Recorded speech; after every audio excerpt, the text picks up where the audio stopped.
Today's a big day for GoPro. They just released their new GoPro Hero 5, GoPro Hero 5 Session, as well as Karma, a GoPro quadcopter and handheld stabilizer unit that allows you to create some absolutely stunning video from perspectives you never would have been able to before. So let's have a talk about the high points of these new tools. I'm going to tell you right now, this is not a review of any of them. This is just the newest features they've released. I will have full reviews of all of these things coming later after they've actually been shipped. So let's get started here with the GoPro Hero 5. First off, it's got no waterproof housing. It is waterproof just like the old GoPro Session was. So that waterproofness is built right in, meaning that you don't have to worry about taking that housing with you or not taking the housing with you. It ships in the box with a GoPro frame that'll get you down to about 10 meters in depth. If you want to go deeper than that or want to get scuba diving, they do still make a waterproof housing, a dive housing for it to go in. But for the average user, you don't need that. You don't need to worry about it. If you want to go swimming with it or take in the pool, it's already waterproof. Really cool feature. I am a huge fan of that. The next one is voice control. Now, GoPro is making a big deal about this. You can talk to the camera, you can ask it to take a photo, you can ask it to take a video or a burst.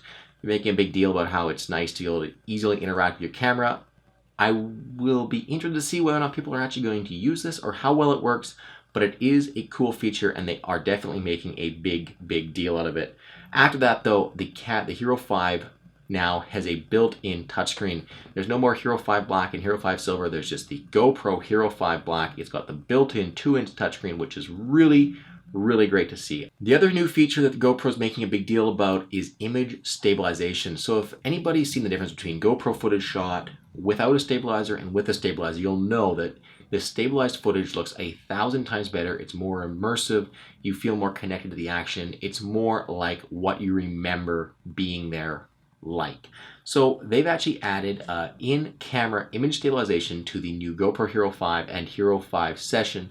This means that after the image is shot, they have some image processing trickery that stabilizes the shot. So as far as I can tell, there's no internal gimbals on the camera. It's all in software stabilization. But from the test footage they showed off on their GoPro Tutorials YouTube page, it looks very impressive, and it's definitely something that's going to make the average footage look a lot better, and it'll be very interesting to see how well it stands up to some actual testing. So watch for a proper in-depth test of the image stabilization features in my review of the GoPro Hero 5.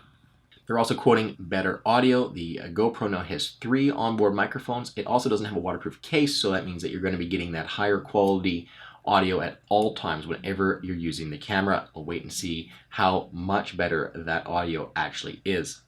The final thing that GoPro's added is an auto upload feature. Basically, you come home after a day of shooting with your GoPro, you plug your GoPro into the wall, and it automatically connects to your Wi-Fi network and then uploads all of the footage you shot that day onto the GoPro-based cloud. And then you're free to open up the GoPro app or whatever editing software you want to use on your phone and view it. This hopefully will make it much easier for people to get their footage from their GoPro camera onto their mobile device, so it's easy for them to share on Facebook or Instagram, and hopefully make that transition much easier. A couple other interesting side notes about the GoPro Hero 5 Black is that it has a now USB Type-C connector. Really happy to see GoPro totally skipping micro USB. We had mini USB on the Hero 4, and now we've got USB-C. It is going to mean we're going to need new cables, but USB-C is definitely better than micro USB. There's also new batteries, so it'll be interesting to see what the battery life is like, but you are going to need to get new batteries again. Then GoPro released the Hero 5 Session. It's got a much higher resolution sensor than the original GoPro Hero Session. It's shooting now 4K 30, just like the Hero 5 Black. And it can do basically everything the Black can. It's got no LCD screen, and it's got improved audio, it's got voice control, it's got image stabilization. It will be interesting to see how the video from the Hero 5 Session stacks up against the Hero 5 Black's video. I didn't really hear anything about that in the release notes about these cameras, so it'll be interesting to test those two cameras against each other. Then there's the GoPro Karma. This is the really big deal. This is the newest thing that GoPro's launched. It's not an iteration, it's a new product for them, and it's a GoPro drone / stabilization system. So when you get a Karma drone, you get a quadcopter that you can mount a GoPro camera on, as well as a 3-axis gimbal that can be attached to the front of the quad or can be taken off and attached to the what's called the Karma handle, which is a handheld stabilizer. So you're able to basically take this gimbal camera unit and put it on your drone or on a handheld stabilizer, making it incredibly easy for you to get smooth shots, either airborne or handheld. We've all seen 3-axis gimbals, they're amazing, and 3-axis gimbals on quadcopters are no different. The footage you can shoot with a quadcopter is outstanding. What GoPro is really trying to do is make it easy to take your quad with you. My DJI Phantom 3 is very big, and taking it with me on a day of skiing is not something I would really consider doing. If I was going out to shoot someone skiing, I might consider taking it with me, if that was our sole purpose of the day, was to go up and shoot some really cool skiing video. But I'm not just going to be like, oh, I'm going skiing today, I'm going to take my quad with me. That is what GoPro is trying to get people to do with the Karma drone. It folds up super small. It fits in this little tiny form-fitting backpack that would be easy to take with you.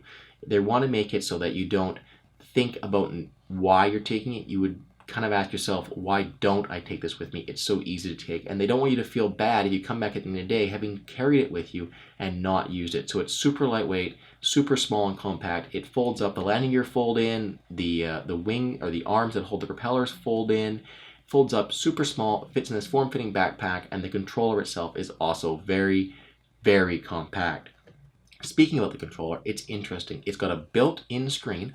Unlike almost every other quadcopter out there that uses a cell phone or a tablet as the monitor, GoPro built in a screen, which is awesome because it's super bright and easy to see, apparently. We'll wait and see what it looks like when I get my hands on one, but apparently it's a really bright, easy to see screen that was designed to be used outdoors, something which is really, really good and super important for these quadcopter screens. It's also a very minimalist controller with 2 control sticks, and it looks like a couple of knobs and dials to control some camera settings, but it should be super easy to use and very unintimidating for someone new to flying a drone.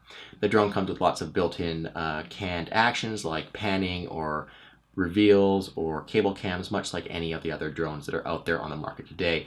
What I really think sets the Karma drone apart from many of those other drones is the fact that it's something that isn't you as a camera operator, it's you as part of the action taking this drone with you and allowing you to capture some extra cool shots. So hopefully it's something that even if you want to be part of the action, you can still take the drone with you for the day. I'll have a lot more thoughts on the GoPro Hero 5 Black, Hero 5 Session, and the Karma drone / handheld stabilizer once I get my hands on it. But it does look like it could be a very, very good upcoming year for GoPro. They've got some really awesome looking product, and I'm super stoked to check them out. The final thing they released today was the GoPro Plus. So this is a subscription service that allows you to back up and store all of your GoPro media online, where you have access to it on any of your devices at any time. This is the server or system that the auto upload features on the GoPro Hero 5 Black and Hero 5 Session use. When you plug them into the wall, this is what they automatically upload to.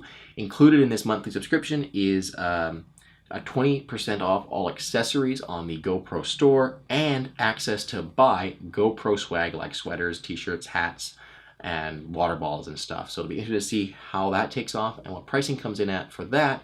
But that was the only other thing released. You can expect to see the GoPro Hero 5 and Hero 5 Session being released on October 2nd. That should be the first day they're available. And the GoPro Karma drone and handheld stabilizer will be out on October 23rd. For now, guys, you should go check out the GoPro YouTube page along with the GoPro Tutorials YouTube page, where they have a lot more in-depth information on all of the features and specifications surrounding these new GoPro products. Overall, guys, I'm super stoked on it. There's not much here missing. I would like to see the same battery used in the GoPro Hero 5 Black, but the world can't be perfect. Until next time, thank you very, very much for watching.